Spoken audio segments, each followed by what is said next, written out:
I'm trying out different questions, so I might not be as fluid as I usually am. Yeah, no worries at all.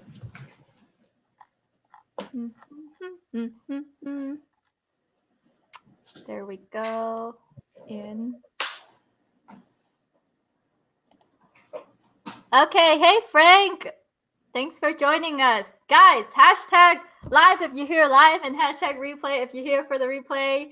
And let me know if you like my hat. Hey Kevin, how are you? Hey Frank, thanks for joining us, you guys. So we're just gonna go straight into it because that's how we do things around here. So today's special guest is Dylan. Shut the front door, that hat. Shut up. Okay, today's special guest is Dylan Carpenter. He knows a ton of stuff about Facebook ads. So I want you guys to ask questions because this is how it is. It's interactive. And smash the heart button and if you like my hat or if you're interested in Facebook ads. Okay, so hi Dylan, welcome to my group. Glad to have you here. I want my group to get to know a little bit about who you are. So tell me your origin story or how you got started into this whole creating your own agency and digital marketing world. Yeah, so thanks for having me. So I kind of just fell into this straight up, like no lie. I feel like if I could do it, like kind of anybody can do it. So I actually graduated from Texas State University last May with a marketing degree with a sales concentration. So kind of a sales guy at heart. I was doing sales in college, and I almost moved to Orlando right after college to go be a custom suit tailor. And whew, thank God I didn't. So yeah, I was kind of looking around after college. I was really into sales. I wanted to do some like cool high ticket items and everything for the most part. And my brother was working for Accenture actually, which is a pretty big consulting business and whatever. I know But Accenture. so I was on Indeed. I looked up Accenture sales agent roles. So I applied for one there, and I got a call, a couple of days later, and turns out it was for a Facebook contract. So I ended up getting, a job there at Facebook. I was there for about 10 months. I was a marketing expert at first and moved to a more account management role. So we started off with real basic advertisers, showed them cool stuff, audiences, what the pixel is. We're all kind of the basic levels, kind of where you're pretty much starting. And once I pretty much killed it there, they moved me to an account management role, which is where I had 150 accounts each quarter. And the main goal was to kind of maximize their return on ad spend. So like there were like 80% agencies, 20% business owners trying to do their own thing. But it was a blast. We were technically outsourced and everything, but it was still kind of a Facebook contract. We were, in Austin and everything, free food, free snacks. It was legit. I missed that the most, 100%. But yeah, after being there for a while, I kind of realized what we were learning. So I kind of became a sponge and started, I was talking to agencies. Some knew what they were doing, some didn't. If I knew they, knew more than I would, I'd get the pen and paper out and be like, so what do y'all do for this? How about this? So I got a lot of really cool tactics from, businesses, spending probably 400 to 500K a month, making crazy good return on ad spend. So, I got to see how to, bring it from the bottom all the way to the top. So I was never a big numbers guy, but after this, I became a numbers guy, like hardcore. But yeah, so I left Facebook in February. I started Khoality Media right after that, and I pretty much dived into it. So now with Khoality Media, I do account management. We build chatbots, one-on-one consulting, coaching. I have 2 courses coming out next March, like we were talking about earlier, but chatbots, and it's going to be a kind of a basic Facebook ad course. So Khoality Media has definitely changed from what I wanted to do in the beginning with it, but it's 100% more of the account management style. But yeah, then I actually partner up with an agency called Oxford, which is a white label agency.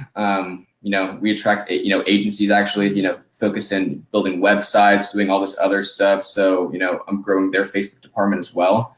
But I straight up fell into this. I got extremely lucky and kind of, dove in and made a lot of great relationships. And now I'm, working with a bunch of agencies, probably managing around, 500, 600K a month right now. So it's really fun. It's like I said, it straight came out of nowhere.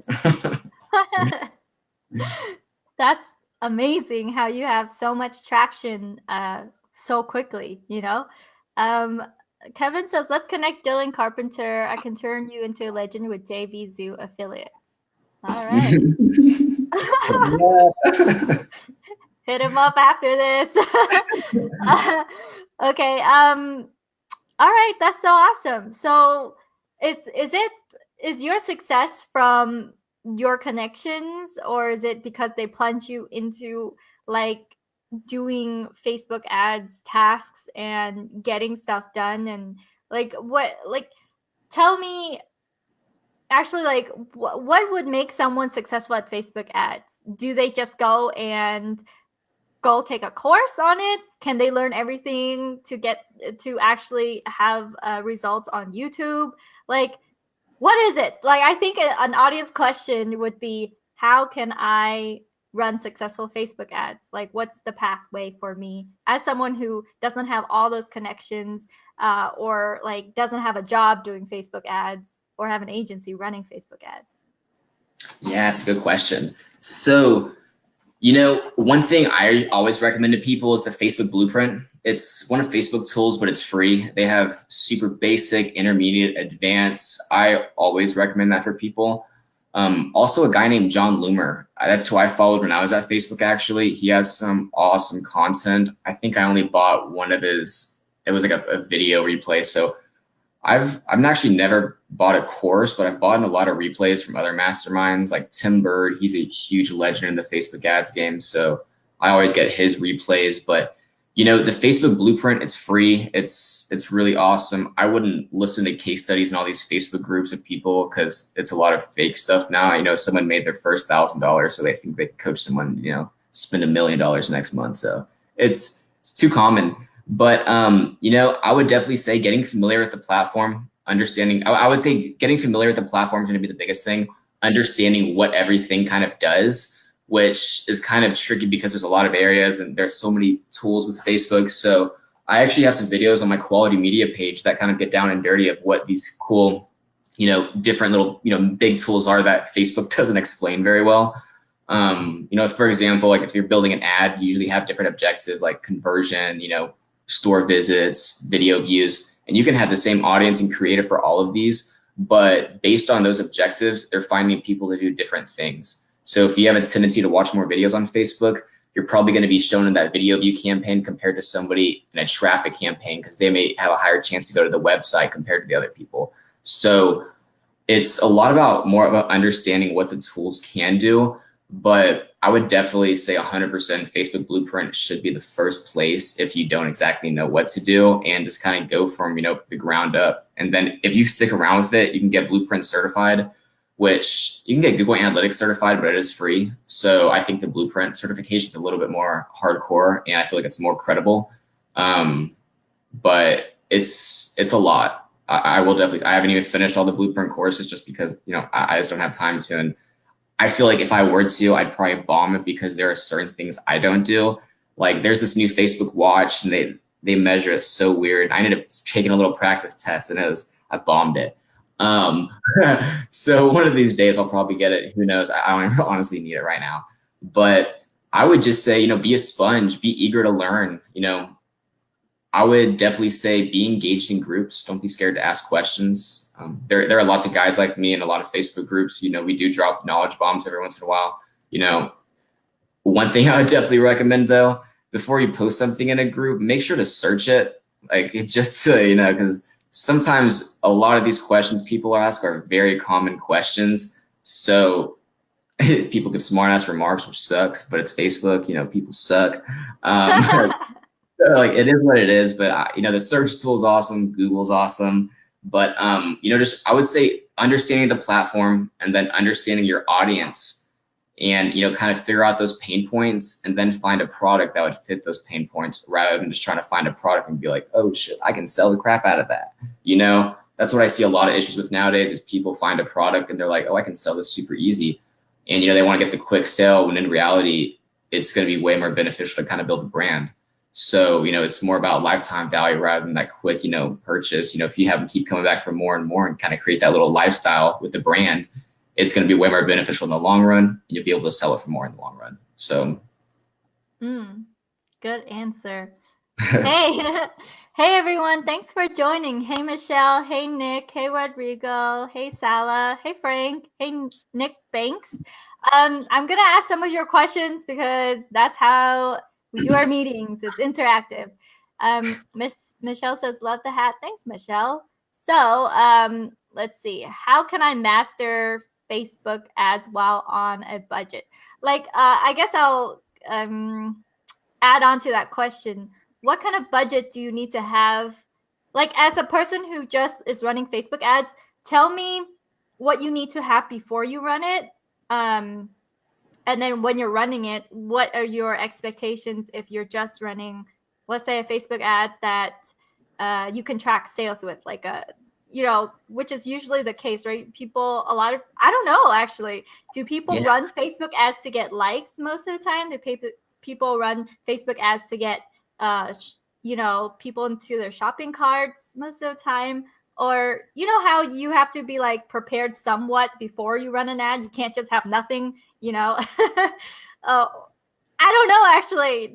This is what I'm curious to learn. Yeah. So, okay. So when it comes down to it, you can use Facebook for page likes, drive people to a website, you know, have them watch videos. The cool thing about Facebook is they know more about us than we do, and you can track anything. So for example, if you go to my website, view a specific product, add it to the cart, initiate checkout, purchase, I can track each one of those events. So I can say, hey, the people who initiated checkout, they're so close. So let me show them an ad with a super lucrative offer and exclude everybody else because they're at that final step in the, you know, the stage. So I kind of really want to nurture them.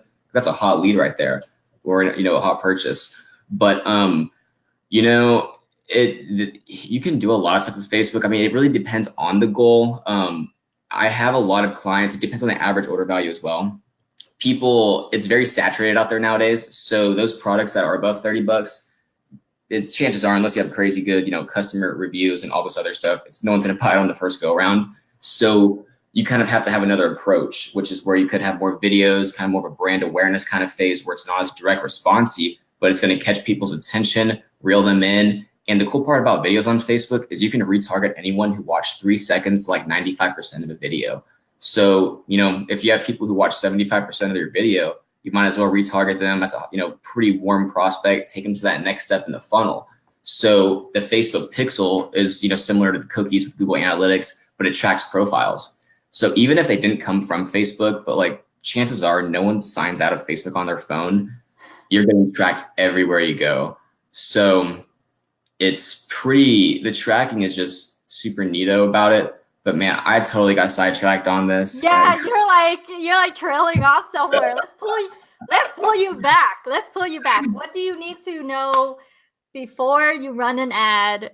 And then when you run an ad, let's say specifically an ad to have people buy from your order page. Like, it's funny how I'm trying to ask you questions not really knowing Facebook ads that well. So it's like, am I even forming questions like correctly? You know, you could be like, oh, look at you. You're such a noob. You don't even know what to ask him. No, you're totally fine. This stuff, it gets, I learn something new every day. It blows my mind, like straight up. You can, I mean, Facebook's just one of those tools to kind of just reach everybody. I don't even know where I'm going with this, but realistically, you want to know your audience, you know, find those kind of main pain points. It depends on your brand though. Before you ever run ads, you need to get to know your audience. You know, you're going to have a lower cost, you know, a higher click-through rate, the more relevant your ads are. So I like, you know, hitting them on a really emotional level. So you really have to kind of find those main pain points and then kind of call out those pain points and say how your product fixes that, and then hit them with the call to action, which could be check out, you know, this thing, get, you know, 37% off, limited time only, get free shipping as well. So there are kind of parts to it, but you really need to kind of understand who you're targeting, because like you were saying, you could have audience sizes of, you know, 10,000 to, you know, 10 million on Facebook, but Facebook's 100% data oriented. So when it comes to starting a new account, I really recommend people to like start off like $500 a month realistically, because especially the fourth quarter, ad cost is so high this time of year. I have some accounts that are cheap, some that are higher. It just really depends on who you're targeting, because Facebook's one big auction house. So if I'm targeting people, you know, JCPenney and Macy's is targeting, they got the biggest budgets in the West, you know, or, you know, it's ridiculous. So like for those audiences, they're bidding high. So that means your ad costs are going to go up to show an ad on those people's news feeds technically.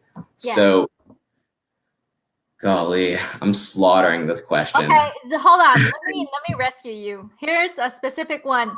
So Yeah. Frank, I know he sells soap. Okay. Let's see if you can answer this question for Frank. He has 6 potential audiences. Yeah. Would you recommend he run 6 separate split tests for the ads, or group them together and do 3 split tests with 2 different audiences for each? Okay, tell us what pain points your audience has, Frank. Like being dirty. Soap. He sells soap. I would say in this situation though, it depends on the audience size, but I would honestly have just one campaign. Say it's a conversion campaign, like optimizing for purchases. So you house everything at the campaign level, and then you have the ad sets, and that's where the audiences are. That's like the geo targeting, how old these people are, what their interests are. So I have the conversion campaign, and then I would have those 6 ad sets, and each one would hold that audience, and they would all have the exact same ads. That's how I would go about it. Whenever I split test, it's usually just like, it's more for creative, to be honest with you, rather than audiences. If I'm testing an audience, I'm just going to have them in their own ad set, excluding one another. But if you're spending $10 a day on each audience, I wouldn't worry about excluding it, because they're most likely large enough to where, Facebook may show a little overlap, but realistically, you're not going to be hitting the same people unless you're spending like $500 a day. So, the audience overlap is a real thing, but it's more just kind of more at the bottom funnel side. With prospecting in large audiences, it's only going to kind of hurt you so much. It's definitely there, but in this scenario, I would honestly just do one campaign, 6 ad sets, and each with 1 or 2 ads, depending on if you already have the ad set up. But me personally, I always have 4 ads per ad set. Minimum, just to kind of switch up. I'll switch up the images and thumbnail and the copy. So I have 2 images I use and 2 forms of copy. So that's kind of how I go about it there. And Okay. This is Frank, same person, same Frank. What is the limit numbers you recommend for audience size? Yeah, good question. So this really depends on how much data you have. So this is a terrible way to put it. But if you're starting off on a new account, I would go very detailed and narrow targeting, because you want to pay for that good data, because you don't want to get crappy data into your pixel, because it's going to start optimizing for shitty traffic. I hate to say it, but which is very common these days. Now, I'm trying to think of a cool way to say this. Now, whenever I use prospecting audiences, I typically use like 5 to 7 million. Now, I use a conversion campaign optimizing for purchases. Now, when I say optimizing, I can be optimizing for view content, add to cart, purchase, and you want 50 conversions a week for one of those. So if you don't get 50 purchases a week, take it a step back and optimize for add to cart. If you don't get 50 of those a week, take it a step back, optimize for view content. Now, that's kind of my top funnel. My most successful audiences are usually like 7 million plus, just because our pixels usually have so much data. So I did a split test last week actually with our #1 lookalike audience versus 0 targeting, literally nothing. And that broad campaign with 0 targeting won by like, I think it was like $1,500, and we only put like $300 into it. So it won substantially, which pretty much goes to show that the pixel has our, individuals who are most likely to purchase zeroed in better than our high quality lookalike audience. So it's a cool little test like that. If you're testing 6 audiences, I would do it the way I mentioned before. But if you're ever kind of curious, with just 2 audiences, that's a good way to do it. But I usually just split test kind of creatives or placements at that point. But, numbers don't lie. You can break it down by placements, platforms. If you see other areas doing, better, you can always kind of put that into its own little category and kind of test that as well. So, but yeah, realistically, I would say if you're a new account, you need to get some good data, laser target that stuff, find your niche. I would say those audiences could be anywhere from 500,000 to 1 million. It's going to be a little expensive, but you're getting kind of better quality traffic there. But if you have a seasoned pixel who's getting a bunch of add to carts and purchases, I would say go for the higher, for my top of funnel, I always have really big audiences. And, I always have a middle of funnel and a bottom of funnel, but those top of funnels, they freak people out with how big they are. They're like, how are you going to find people? And it's just like, it's the pixel, baby. It's magical. No, but like realistically, it's pretty legit. Wow, it sounds like you really know what you're talking about, Dylan. Hey guys, thanks for joining us. Thanks, Kevin. Thanks, Miriam, coming in live. All right, so Michelle has a question. And it might be way too broad, but I don't know because I don't know and you do know. How do you set up pixels for the best results? So it depends on what platform you're using. Like with Shopify, all you do is put in the pixel code. Like it's like a 15-digit code, and you just place it in the tracking area. Same as the Google Analytics. Now, if you have a custom site, you have to manually place that code in on every single landing page or every single page on the site, as well as place little specific units of tracking. So for example, these little units of tracking I'm talking about, they're called standard events in Facebook's eyes. So it's pretty much saying I can track when somebody went to my homepage, clicked on a product, looked at a product, added to the cart, initiate checkout, purchase. So you want to be able to differentiate all these people. Now Shopify, they do it all for you. Same with WordPress, but a lot of these bigger accounts have just 100% custom built websites, so they manually have to go in. It's pretty nice little snippet size, but you just place it in the header of your site. On the main pages, on the product pages, it's a little extra piece at the bottom, but it's all code that goes in the back end of your site. It's not fun to do. I hate code personally. I usually pay somebody to do it for me. But like Shopify, it's just that code you put in. It's like literally a 10-digit code rather than the big code you have to go in the back end of your site with. So Shopify makes it really user-friendly to make it so we can track super easy. But if you ever have issues, Facebook chat support is pretty legit. A lot of people don't know about this, but if you just go on Google and type in Facebook chat support, one of the first two links actually give you an option to scroll all the way down, and you can set up a messenger chat with a support rep. And I do it every single day, and they've got to hate me, but I get 75% of the stuff resolved. So if you ever have issues, don't be afraid to reach out. They're asking for it, so it's one of those things. Wow, I didn't know this. Well, I don't know a lot about Facebook ads, but there's a chat support, so you can just bug them all day about Facebook ads. Yeah, like disapproved ads, a business manager. Like, yeah, they have teams for everything nowadays. But a lot of people don't know about it, so they'll freak out. But it's the power. It's one of the powers of Google. But yeah, it's only from 8 to 5. But yeah, I use it way too much. But hey, Facebook sucks sometimes. Let's be real. Like, oh my gosh, we have some clients in Colorado, and it's massage place, and they're doing those CBD massages.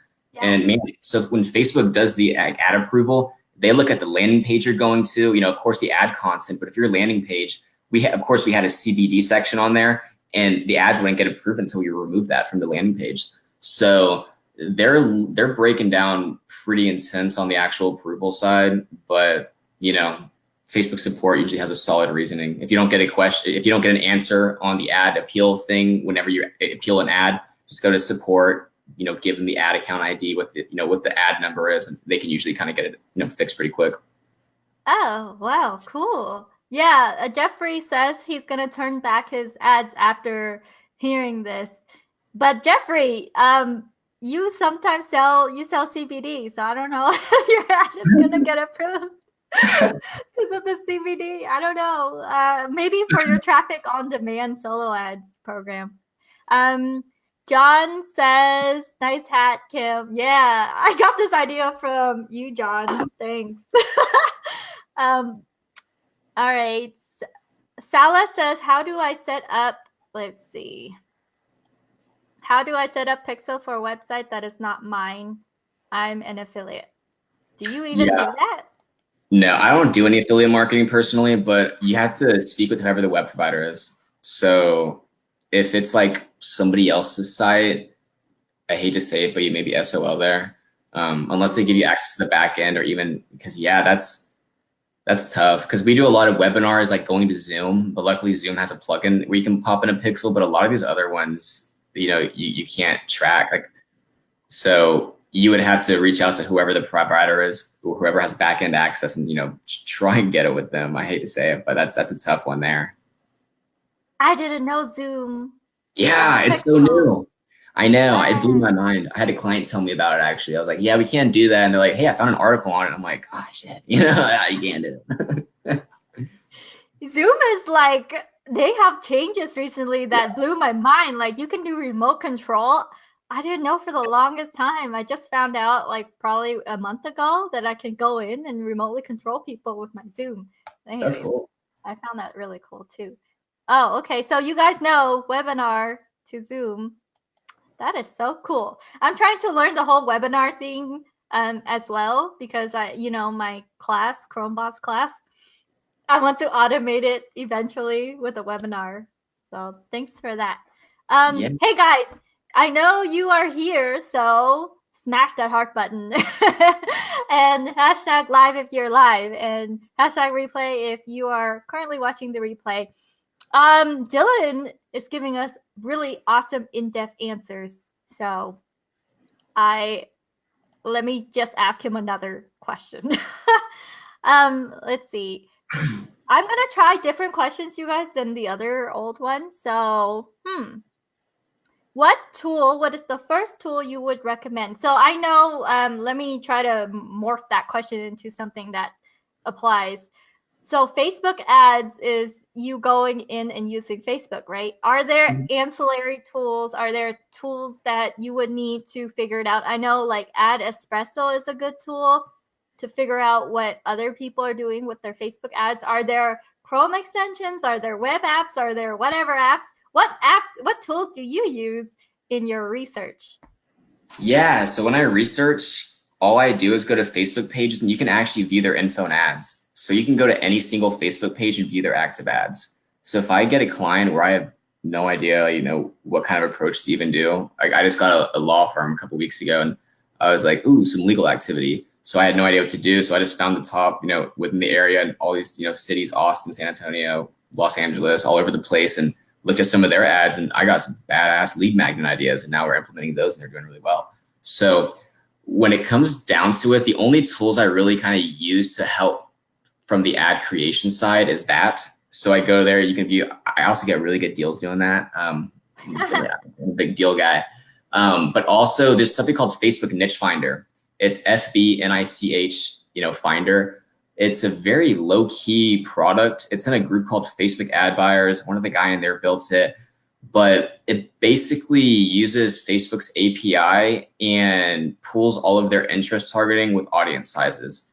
So for example, if I'm selling bowling balls, I'm trying to find bowlers. So I'd probably just type in bowling and it would pull up the top interests relevant to that based on audience size. So it kind of gives you good ideas to kind of, help find these audiences to test.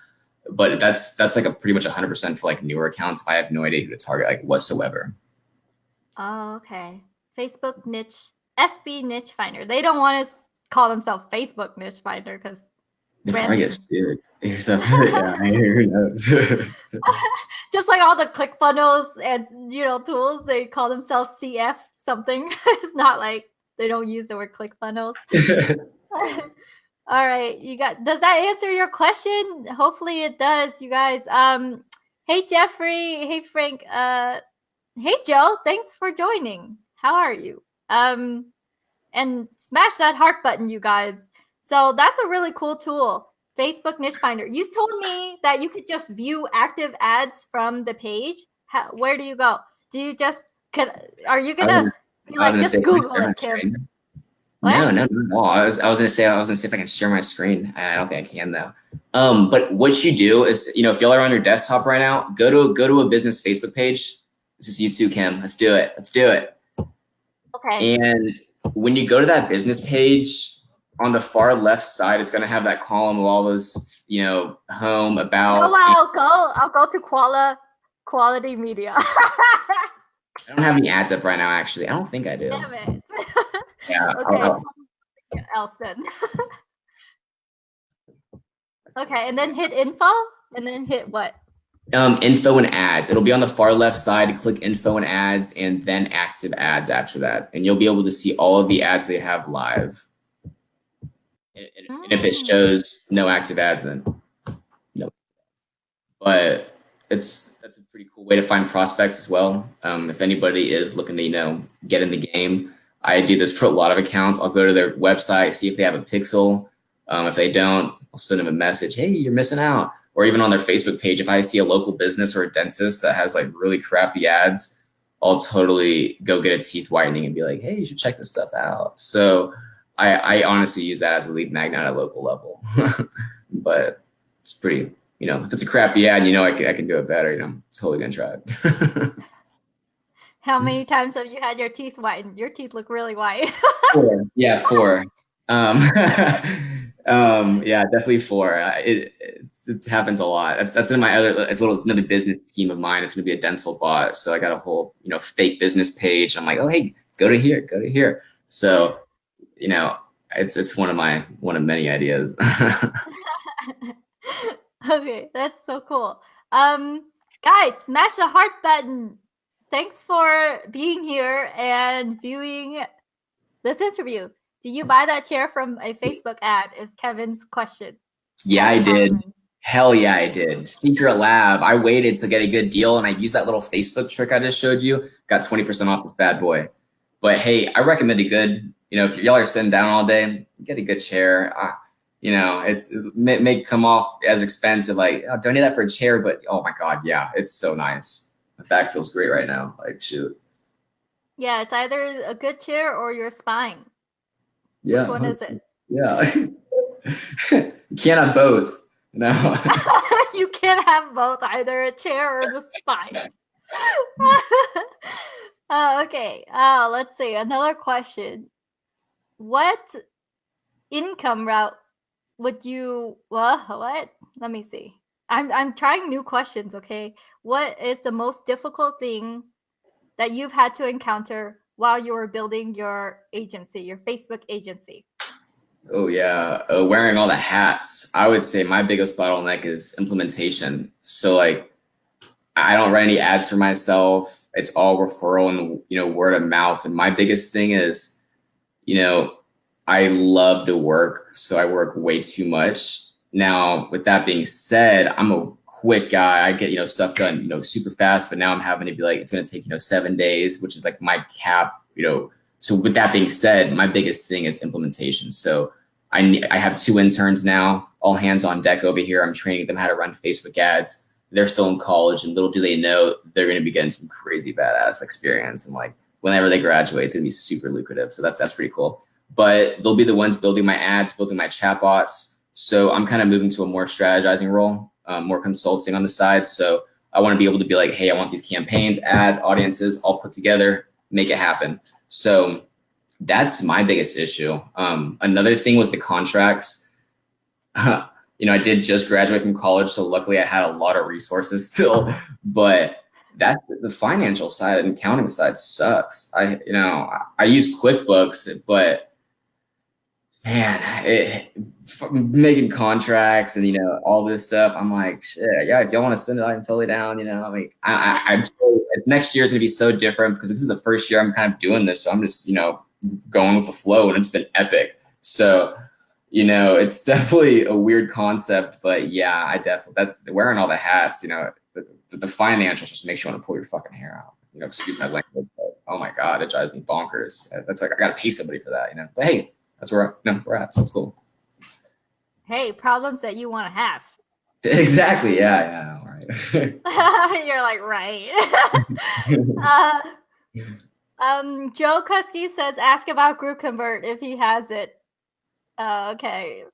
That's like a plug for my app. Oh yeah. I do not have it.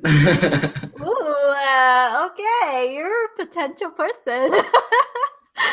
Hey, it's an awesome app. It is. It's raved about by everyone who uses it. What's your elevator pitch?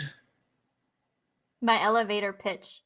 Yeah, if you had 10 seconds with an investor in an elevator who was like, hey, I got $10 million right now, what would you say to him? If you wanted to blow that app up. Oh man, I'm liking. I wouldn't ask for an investor, but this is my elevator pitch for Group Convert. If you don't leave money on the table. If you have a Facebook group, you can ask 3 questions, and those 3 questions, one of them could be an email address. So whoever funnels into your group, the email address can be automatically sent into your email autoresponder with a few clicks. So you're automatically in their inbox. And at the same time, if your Facebook shuts down one day for whatever reason, you can take your audience with you and not feel like all your hard work has gone to waste. I need to perfect it, but that's what I have so far. Practice makes perfect, but that's actually a super legit. You do know who Cat Howell was? No. How do you spell his name? It's a girl, but it's like Cathowell. She's huge, and like I get her hit by her ads all the time. I saw her speak at that ManyChat event, but that happened to her. She had a following of like 20,000 people in her group or something along there, and she just lost them all. And she's like, my biggest mistake there is not getting their email off the get go. So it's like, oh, this is actually a pretty cool little thing you got going. But yeah, that's huge actually. And I don't know if you're aware when it comes to the group side, but Facebook's actually rolling out the pixels in groups slowly. So that's going to be an even cooler way to kind of target people who are in your group with Facebook ads, build audiences off them, bring more people into it. So we have one group that has it out of 8, but yeah, it's kind of rolling out extremely slow, but that's going to be a super cool thing. Facebook's going to start monetizing groups, I believe. So the groups are going to be a very awesome, thing down the road. So it's great that you're way ahead of the curve there, but groups are going to get even better, I think, 100%. Well, I do know that when I Googled like how many Facebook groups are there, there's a last recorded number of 620 million. And of course, one person can have more than one Facebook group or create more than one. But generally, when I speak to people, they only have like a few Facebook groups. But then I am in my bubble, so I don't know. I don't know how many Facebook groups a person have on average. However, 620 million, that's a lot. So what I did was I created a partnership program as well so that you could give away this powerful tool to your audience in exchange for an email. So that's another thing. If you have already a huge group and you didn't ask for their email along the way or something, and you're just talking to them on a Facebook level, but then you want to start extracting their email, you could post something like, hey, there's this software I'll give away for free. It retails for X amount of dollars. All I need is your email address. And then then you'll start extracting their email from your existing group. So that's way. That's good. Do you have any kind of case studies for people who have maybe done it for e-com for the groups that aren't software related, but it's kind of just show an actual, testimonial from somebody who maybe had an e-com group, maybe a skincare group, where they were able to say, hey, we had none of these people's emails. We posted this one thing using a strategy, and here's how many, emails we got out of it, and it cost us $5 or something. Do you have that kind of stuff? I have again, I just launched this thing, but I do have screenshots of people who've done it successfully on their just page. And only my partnership people who pay for the partnership have the ability to do that. And I have like a small group of people who are doing that to their individual audiences. So I have seen posts be successful, like with hundreds of comments and lots of emails given for just their own personal thing, for their personal profile. Specifically e-commerce, no, because none of my partners are like specifically e-commerce people yet.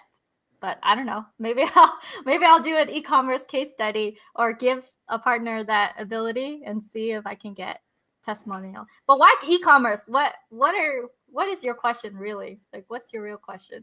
You have some e-commerce clients? I have quite a few. I was more curious on the way you were kind of pitching it and like what kind of people you were going after for it. Because it seems like it was a very niche type of market you're going after currently. But like you were saying, it's fairly new, so it's one of those things. Well, my customer avatar right now are people with an audience and people who feel like they might lose, like they spent all this time building up their Facebook group. It's a way to back up their people.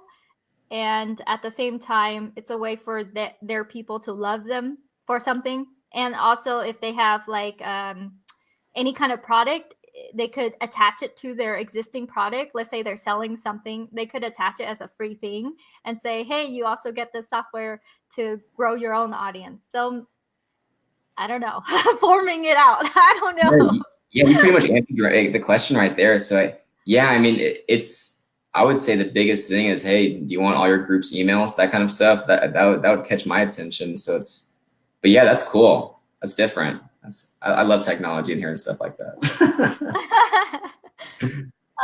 Kevin has a question. Where do we find Dylan's course and or group? Do you have a group, Dylan? Yeah, so it is, I forgot what it was. So it's Facebook Ads and Funnel Ninjas - Digital Marketer Mastery. So it's my buddy, me and John Wyszynski's. That's a mouthful. Can you Tell Yeah, it to me slowly. yes. So Facebook ads and funnel ninjas Facebook ads and funnel ninjas. dash digital marketer mastery. Marketer mastery. Okay, show. Oh, it's so small now. Facebook ads and funnel ninjas dash digital marketer mastery. You guys probably want to join his group because from what he's telling me, he knows his shit. Yeah, and I mean, in these groups, I'm the kind of guy who comments and stuff. So I mean, if you post, something and you have questions, I'll probably comment. So, I'm pretty social. I'm always on Facebook, so I'm around. Yeah. All right, cool. But like, so that's your Facebook group. Do you have a course, or you say you're launching it? You don't already have one, but you're launching one? Yeah, so coming March, I'm going to have a chatbot course and a Facebook course. So I'm going to have a beginner level and intermediate and advanced for each one of these. So I'm actually about to start teaching college students chatbots. So I was able to get in touch with the professor and be like, hey, you should totally let me come in and teach this. And I was like, look, so I showed him a case study and he's like, all right, that's legit. Like, yeah, you come on in. So that'll be cool. I'm probably going to do that in the next couple of weeks. But yeah, there'll be a big test subject because the chatbot side is a little bit different because that's moving so much faster than Facebook. But yeah, I'll have a Facebook ads course up in March. It'll be 3 different sections, but it's going to be extremely nitty gritty and really kind of hands-on with a lot of cool videos and user content. And when are you starting to teach that professor class? Like when? Yeah, so that's actually going to be, so finals started right now. So it's not going to be till like early January, I think. Okay, because I was thinking, you could even stream it live for the small beta people. Mm-hmm. So instead of like the physical people, you could have like, you could sell your beta class to the virtual people and they'll watch it. That's actually a very good idea. Thank you. I'm gonna write that one down. Value add. This is the ultimate value add. I'm gonna write that one down real quick. Shit. Cool. Yeah, pre-sell it for $97 a pop. Okay. I don't know. Hey guys, thanks for still being here. Hashtag live and smash the heart button. Thanks, Robert, for joining us. Michelle says, what is the best front end offer to get people to opt into a funnel and price? Is that Facebook ads question? For Facebook ads? I don't know. So it depends on the product. If it's like, if it's an impulse buy kind of product, then I would make it super direct responsey. We did one with the product that was on Shark Tank, and it was, I'm not going to go in depth, but we, of course we say, hey, it was on Shark Tank. This is a limited time offer. Get 37% off, free shipping. Get it today with a little clock timer. Have the link right there. So it's very direct response, and that's for our top of funnel. But it's pretty much just calling out Shark Tank, limited time offer, get 30% off and free shipping. That's working really well.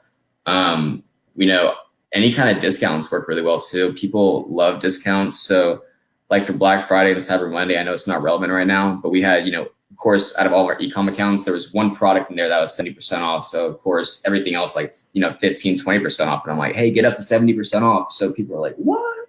But in reality, of course, the one they want, only going to be 10% off or something.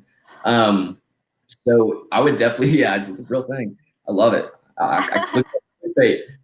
But that's one way to do it. If you have a more kind of pricier product where people aren't going to buy on the first time, I do more of a content marketing approach. So for skincare, for example, our average order value is $75. So it's not usually something people buy immediately.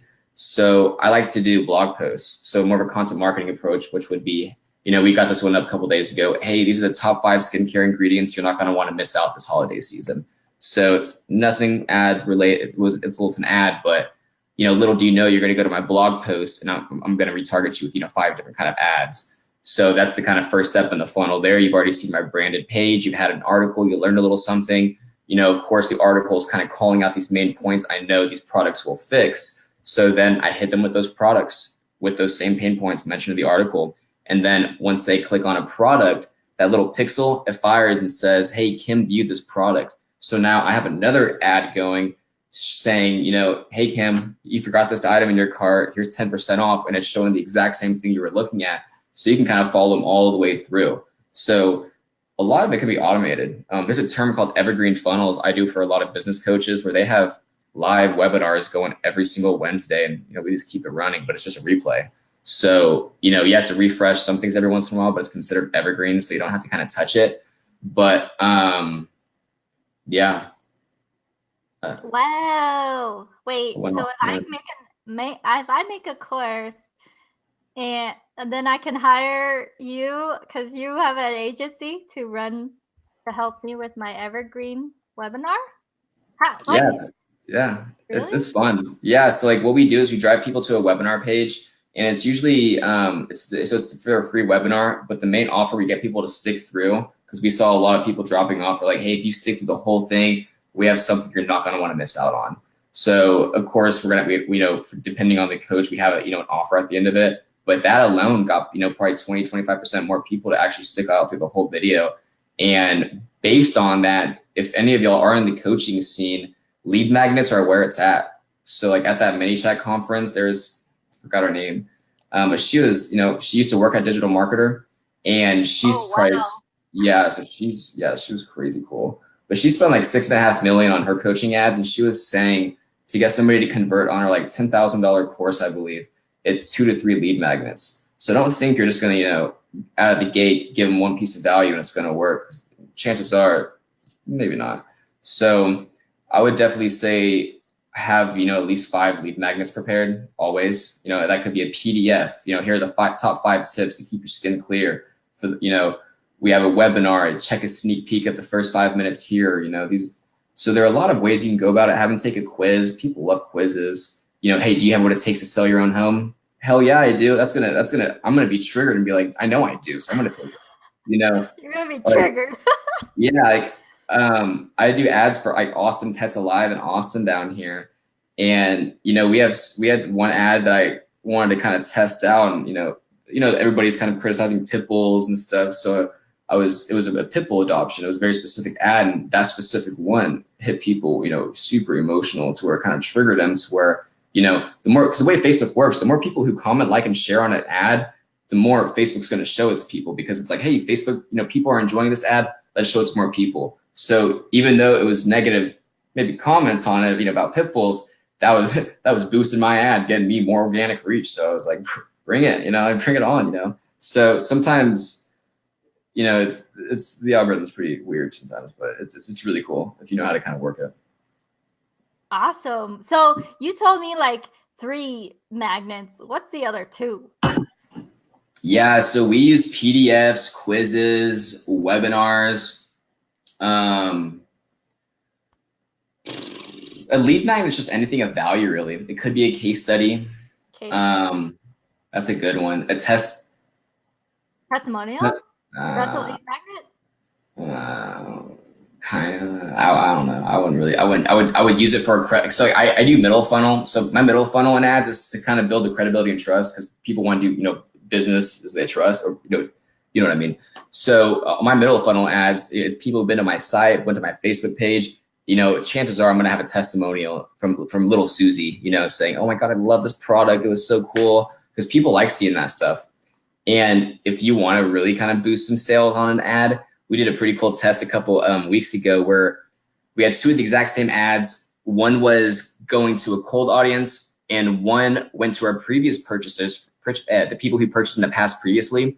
Yeah. So what we did is we got all the people who purchased in the past. We knew it was only going to them, and they were commenting, "Oh my God, I have this. I love it. This was so cool. This changed my life." So the top 5 comments were people who had the product. So what I did then is take that specific ad and bring that to a cold audience, to where those top 5 comments were from people, "Hey, I bought this. I loved it." And that ad alone did the ROAS was probably, I think, 4 times more, because that was the first thing they saw. They were the pinned, comments. So that was something kind of cool I read somewhere. I don't know, maybe in a group called Ad Leaks. But yeah, I tried that out, and it made a lot bigger of a difference than I thought it would. I'm not gonna lie to you. But so put ad. Whoops, I misspelled ad, but whatever. To hot audience. Then you pin the comments. Do you actually pin comments, or is it just the comments on the top? So it's kind of weird on Facebook. So you have to build the ad and publish it. And then so it's called Ads Manager where you run the ads from, but there's a little section, it's called the page post section. And you have to manually pull that page post ID for that ad and then bring it back into the ad, which is really weird. But so if I build an ad and duplicate it, 5 times, it's going to be 5 different ads technically. But if I build one ad out, get the same post ID, and then duplicate that 5 times, all those ads are going to have the exact same social proof. So in the case before, we may have 5 ads. One has 1 like, the other has 3 likes, 5 comments. They all have something different. But in the second scenario with what we're doing here, all of them have the exact same thing. They're just racking up with the audiences because some audiences may be, more engaged than the others. So it's a cool way to get social proof a little bit faster because you'll be able to find, those winning ads a lot faster. Oh man, I think that's like your best tip. That's a good one. I love that because a lot of people, they duplicate stuff when it could have a lot of good social proof, or they'll go in and edit something and not realize it gets rid of all the posts, the comments, likes, and shares. So social proof does a lot on Facebook. The algorithm in February really screwed the organic reach side. If any of you do Instagram, you probably saw a drastic drop in organic reach. So it definitely affected it. So the more social proof you can have on ads really does help now because, if you were to reach 20,000 people paid in the past, you would hit like 8,000 organic, but now it's like 2,000. So it's substantially lower. It's a more pay to play model. They're just doing Google stuff, Awesome. Hey guys, do you still have questions? Let me know. We're gonna be wrapping this up soon. Within the next 10 minutes. I usually don't go over an hour, but we can go on if you have questions. If you don't have any, then too bad. I'm asking mine. Hey Simon, thanks for joining us. And Kevin says, "Who doesn't like little Susie?" All right, no, cool. About little Susie. All right. Let's see. New questions. I ask the same questions over and over again, and today my friend Jeffrey, he's like, "Kim, here's some new questions you can ask." I'm like, are my interviews getting old? Okay. Let's see. So the most difficult, I asked you that already. Oh, this is an old question, but I'm still gonna ask it. If you were to start over, Dylan, and it's not like you built this business for like the last decade or anything like that, but if you were to start over, what would you do? Would you still go? Like, what would you do? Let's say you lost everything, like the 30-day book concept. Yeah. How would you start over, given that you still have your place and you're not a homeless person on the streets? Do I have my knowledge though? Yes, you have everything in your head still. You just don't have your agency and clients. Yeah. So I would probably go door to door to local businesses. I am a super sales guy at heart. I truly am. Dentists, chiropractors, restaurants. I'll go to every single one of these 10 times a day, maybe every other day. You could go pitch a restaurant owner right out of the gate, but if you go to the bar, get to know him twice, just go 2 times, and then you pitch him, I guarantee you're going to have better success there. But yeah, I would honestly be doing some pretty crazy stuff. I mean, when I left Facebook, I emailed the top 25 startups in Austin. I was a real kind of go-getter when I kind of came out. So I was reaching out to everybody I kind of possibly could. Craigslist, find people. Realtors are a really good one. That thing I mentioned before on Facebook, how you can go view people's ads. If I knew if I had some killer case studies for realtors, for, chatbots and all this other stuff, I would just literally reach out to every single realtor in Austin and Dallas and just, bombard them with case studies. Hey, try this, because chances are if I hit up 100 of them, I guarantee I'll be able to get 10 of them. I think that'd be a no-brainer personally. But yeah, if I lost everything, I would just get right back to ground zero. So, luckily I've invested a lot in my kind of, it's myself, the knowledge side of it. So luckily, it's definitely kind of paid off to where, I can just kind of completely start from scratch with the, really good amount of knowledge. Cause it's cool. It's a fast moving industry. I wanted to write a book, but by the time I'd be done, it'd be outdated and shit. So I was like, but Yeah, I would definitely just go super hard salesy. People just be social, but like I would definitely go for the restaurants and I would go for more of the chatbots out of the gate because I have some cooler case studies for those. And then I would kind of move on to the Facebook ads because they kind of all correlate together. So I could just do one giant package, or I could just blow their minds the first month and be like, all right, hey, what's your marketing budget? We're about to scale you up. So, it depends on the client as well. But at that point, I'd be going for a volume-based model rather than quality. I would get everybody I possibly could. And, maybe it wouldn't be the pricing I want, but if I had started from scratch and I was that screwed, I would have my prices. And I know it, so cool. Hey, it's been a year. Good stuff. Prices are going up. You got grandfathered in. Good stuff. But tough one there. Yeah. I could totally see you talking to someone at the bar. Hey, restaurant owner. Oh my God, that's so me. I have this code on my phone to where you can instead of course I have so much shit on there, but my background is an actual chatbot code. So every time I go to a networking event, I always have that on my phone. So, oh, hey, do you have a card? I'm like, no, I got a chatbot. Get your messenger out. And they're always like, what is he talking about?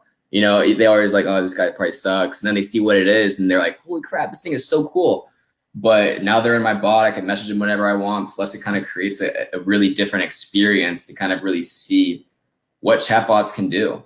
I think they're easier of a sell in Facebook because you can actually show them an example. Like I was saying for that dentist page, you click on get started, you can set an appointment, go to the website, call, view the hours. So realistically, all these things are questions you ask your dentist, before so that's, an hour a day of receptionist work. So you're realistically saving, the front office 30 hours a month. So if you, put that into, monetary, that could be, $15 an hour. So they're saving, 450 up to, 750, just depending on what they kind of pay the receptionist. So you can kind of go mathematical like that, or just show them cool stuff. So it's kind of, it depends who you're talking to though as well. I'm really good at reading people, I think. So there are some guys who are more emotional, some guys more analytical, it's one of those kind of things you just kind of have to, I play a lot of stuff by ear and, kind of just go with the flow, and luckily it's worked out this far. But, there are different, strings you pull for different people when it comes to the whole business, cycle, I would say. Yeah, no, I can tell. I feel like sold already, even though I don't have any restaurant or dentist place.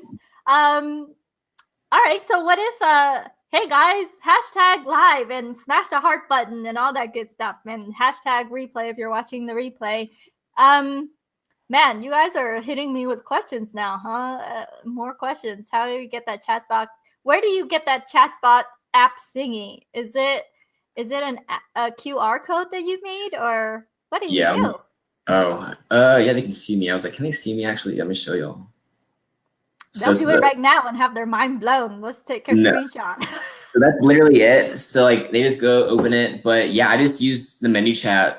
You have to have ManyChat Pro. It's $10 a month. You can't go wrong. It's so cool. You get so many cool options. But yeah, so what I did, you just build the code. I sent it to my email. It's really hard to get on your iPhone, I will say that, but it's so cool. We'll have some business cards coming in the next couple of days with them on there. We have different bots for different things. So, I mean, if you think about it, if you go to a coffee shop, that'd be the easiest sell because everybody goes to a coffee shop. They may need the Wi-Fi code. So if you have a little koozie, hey, if you need the Wi-Fi code, take a picture of this. Now they're in your bot and they get the Wi-Fi code. So it's a free lead right there. And you could send them a message, on your slowest day, hey, we have half off coffee today. So when you're able to kind of paint a picture like that for these business owners, it's really a no-brainer. Because it's kind of a free thing to get them into your bot. It's kind of hard for them to understand though, because email marketing is kind of similar, but I hate kind of comparing the two, but I love comparing the click-through rates because they're so crazy different. But something I'm finding out is that emails are worth more. I had a buddy who was saying 77 chatbot subscribers are an equivalent of one of his emails, and he's more B2B, and I was like, what? But times are changing. It's so new, so everybody's still testing stuff out. But from a free point of view, you can put that sticker anywhere you want, and people are starting to know what to do with it. So if you can get them into your bot for free, that's a free lead. If I've ever heard one. So, and if you have a coffee shop on your table, that's your ideal person. So it's pretty cool stuff, you know. That is amazing. That is such good tips. I feel like I've learned so much from you. And it's free. Yeah, they have a free version, and it's so cool. The Pro does a little cooler stuff, but yeah, for the free one, it's called the Facebook Common Growth Tool. So if y'all want to do something really cool, you know, for example, if you have some really colorful stuff, or you just want some engagement, and get them into your chatbot, you could do, you know, for a pizza place, hey, what's your favorite, you know, kind of pizza? Every time someone comments pineapple, ham, bacon, sausage, that comment triggers the chatbot. So I can essentially save to say, hey, Kim likes pepperoni pizza. You know, I have that pretty much tagged as her custom field. So 7 days from now, I can send you a message and be like, it's pepperoni pizza time, Kim. You know, to kind of really, you know, I know what you want at that point. So it's a really cool way to kind of engage people. That's free. That's free right now. So you can put that on any kind of post, you know, people comment, you know, specific wording. It's legit. It's legit. ManyChat's going to be getting saturated very quick because it is so cool and free. Wow, that gives me an idea for group convert. Like if you're a community member and you're like, hey, I'm giving away this software, all I need is your email address, then they comment sure, and then they get instantly into the chatbot world. You can do that for free right now. So you have so for the free version, you can do it in the Facebook comments or the Messenger referral URL. So what that is it just makes a link. You click on the link, it goes straight into the bot. So what growth tools are the different ways to get people into your bot. So on the free version, you have the comments growth tool. Someone comments, they get a message, and then the Messenger referral, which is where you can go in your group. Hey, if y'all want a super lucrative offer, click the link below, click get started, and you're good to go. And you know, they're in your bot, you know, once they engage with you. So it's pretty lucrative. Yeah. That's what I do I do the Messenger ref URL for if anyone wants anything. Like I send them there first before they go to an opt-in page instead of like direct linking. Then they're in my bot. Yeah. I feel like when Facebook knows you're getting people to stay on Facebook or Messenger, they're going to favor your ads a little bit more.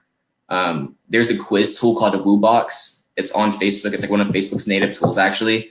We did a split test for that, driving traffic to that link versus like a website quiz. And we were getting leads at 4 cents with WooBox and like $1.04 from the site. So because the cool thing about WooBox, it's on Facebook. So on that left-hand column, it's going to be right there. So since we're keeping people on Facebook, Facebook sees that and they're like, oh, people are going to stay. So like our CPM or to show 1,000 ads, it was like 40% cheaper. Our click-through rate was like 10% higher. It was ridiculous. But like Facebook knows, they know all, you know. WooBox, you guys. Kevin says, I need to figure out this ManyChat stuff. There needs to be a course on how to build businesses with ManyChat and Facebook. Or is that coming in March? It's coming in March. Yeah, so watch out for it. There are a lot. Oh, ManyChat actually has a course right now, y'all, and it's free. So ManyChat has a course as well, and it's actually really good. It's kind of a lot of videos. I'm very antsy and hard to sit still, so I have not finished one video, to be honest with you. I'm the kind of guy who just goes in and just starts breaking stuff, you know, in the platforms to see what it does, and yeah, I feel like I learn faster that way personally. Me too. I go in and I click around, click, click, click, click, click. But what is it? Sometimes people are like, Kim, did you read the manual? I'm like, who reads the manual for anything these days? So there are courses out there though that talk about Facebook ads for local businesses. Have you ever looked at those at all? Like there's one by Dan Henry. I've seen his ads circling around and people say that they like it. You mentioned that things get outdated if you make a Facebook ad course. Like well, that was for the book. If I wrote a book, I feel like it would be more tedious than an actual course. I feel like the course would be a little bit better. But yeah, I feel like courses, they're going to be getting outdated fairly quicker because technology is just getting better and better with all these, you know, new APIs and algorithms on algorithms, you know, for algorithms. It's just stupid. So, you know, it's getting way better and it's getting way faster. So, I mean, you know, they roll these things out in waves. So, you know, that's the thing that sucks about kind of Facebook with what I do is I have a lot of accounts. So I have some with the newest stuff and some with the oldest stuff. So it limits me, I would say, which kind of sucks, but it is what it is. Got to roll with the punches there. But I would say for a mini chat course, I'm actually about to buy one and a book. This guy, Matt Plapp, Mattplapp. I met him at an event and I didn't even realize who I was talking to, but I've seen him in the group like 20 times and I felt like an idiot. That's the thing about this industry. I feel like you meet people and you don't realize, who they are, what they do. And then it's like, shit. Oh, yeah. Oh, shit. yeah. No. I see that all the time. I had a guy tell me a story on he was at some huge event and he was sitting next to this guy and he was like, yeah, he was in his sweats, he stunk. And I'm like, what are you doing here? And he's like, just here to learn some new stuff. And turns out that kid was like a multi-millionaire and he was speaking and the guy was like, shit, I just kind of bashed that kid. And I was like, oh my gosh. Cause this industry is, I haven't left my house in 12 days. So, I'm totally kidding. No, I love that. No, but, you get your groceries delivered. I honestly do. I'm bad. If I want to like chill, I'm going to the couch or on the balcony and like not doing anything. So it's good. Oh God. Oh my gosh, you're so funny. Okay. Oh, it's Matt Plapp, Plapp. Sorry, you guys, Matt Plapp. He's got a book too. It's like 86 Reasons Not to Do Something with Your Restaurant. I just ordered that book actually. I haven't read it, but I know when it comes to chatbots and restaurants, he's the number one. He's the number one guy I would say on my list. If I was going to learn from anybody, and I believe he has a course, either the course or the book. I don't know. I bought the book, but he may have a course, but I'm going to find out in the next week or so. But yeah, he's one of the top dogs when it comes to the restaurant side. He's got some really cool case studies. If you go to the mini chat and go to the case study section, he did rapid fire pizza. I honestly have done that tactic a couple of times. So it works. It's pretty cool. Would recommend it. All right, Matt Plapp. Yeah. So if you were, John Vaughn is plugging his stuff. John says he has a mini chat course with 100+ hours of videos. Nice. John is actually, he's the guy that I asked you about before we went live. I said that he was a mini chat certified, what is it called? A partner. Yeah, I've seen. I think I'm friends on Facebook with him. I know I've seen his name, but I don't know if I can put a name to a face. But yeah, wild industry. That's cool. 100 hours. That's a lot. That's some good content there. That's like a Netflix and chill night with just mini chats. I'm like, ooh.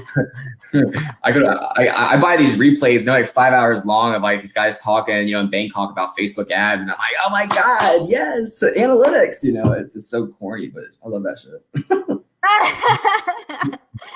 Wait, where do you buy the replays? Usually when I think of buying, it's like a course. You buy replays? What? Yes. Is that like a summit? Exactly. Yeah. So there's a group called Facebook Ad Buyers and Ad Leaks. And there's a guy called Tim Bird. He's like the god of Facebook ads. I do a lot of like tactics from him. But yeah, they have masterminds and they're really expensive. They're like 5K, like 10K just for like a 3-day kind of thing, it seems like. But yeah, so there's one called Purple Knowledge Lab. That guy's he's a boss. But they have a really cool, it's called Geek Out Replay. If you do Facebook ads and lead gen, you 100% want to get that. I think it's like $1,000, but you get unlimited replays. But yeah, these the events are so expensive, so the replays are fairly expensive too, which kind of sucks. But you get your money back quick if you're able to implement it. I always implement everything the night of, just because I'm a kid, on Christmas, like let's do it, yes. But I've made all my money back every single time, so it's pretty cool. I just got a ticket for Vegas in January 8th or 9th it's a Facebook e-com mastermind, I think, or I don't even know what it is, but it's an iStack event. If anybody's into e-com, that'll be in Vegas. That's going to be super badass. And tickets are cheap right now. I think they're like only $750. So that'll be an epic week there, but you'll be, the guys who are speaking are the ones who have like the $5,000 in mastermind courses. So I was like, shit, I'm going to, even if I don't go, which I already have my tickets, but apparently it's the same week as some big ass conference. Everything's so expensive with the hotels. So I'm going to play it by ear and just wing it. I have an old hockey coach out there, so maybe he'll let me crash on the couch. No, I have some friends in Vegas. Maybe I can hook you up. But my friend in Vegas, one friend is a girl. I don't know if she's like, yeah, let's have the random stranger. But I do have some people, so maybe I can help you out. Yeah, we'll talk. All right, cool. So let's wrap this up. I mean, I'm having so much fun just talking to you. It's so cool. Let's see, you guys. Let me just check the audience one last time. Matt Plapp. Hey, thanks for still hanging around. This is one is going into the vault to watch again. I mean, I do all these interviews with, people like you, like experts who are in your field, and it's so valuable. Like, this is the replay, if they're going to watch the replay, they'll learn so much from, like, I had someone does Instagram expert and all this stuff, and I'm hoping I'm giving you guys value with my time. Hey, Jason, thanks for joining, but we're about to leave. What? That's funny. Frank says, long badass interview. Thanks, guys. Well, if you guys don't have any more questions, I don't see any questions. Just you guys are just talking amongst yourselves. Let's see. Oh, I do have one last question. So you said that if you were to start over, you would do the same thing. You would go knock on door to door and get into them. Like, that's really old fashioned. Like, you don't use technology. Like, I know John, he built out this thing called Robo Contact, where it will target the local people based on keywords. So you type dentist, it'll not only tell you all the dentists and their social media profiles and their LinkedIn and everything in your area, but it'll also send them a cold email if they have a contact form on their web page.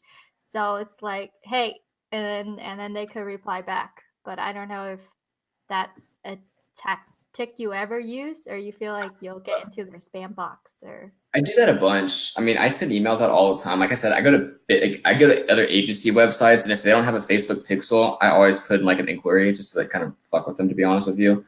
Because if an agency doesn't have a Facebook pixel, I'm like, dude, what do y'all do, man? It's a scam. But yeah, I mean, I do a lot of outreach just in general. But if I was in that specific situation, I'm more of a face-to-face guy. So, if I could just kind of put myself out there, get to know the individual, I think I would have a better conversion or closing rate there.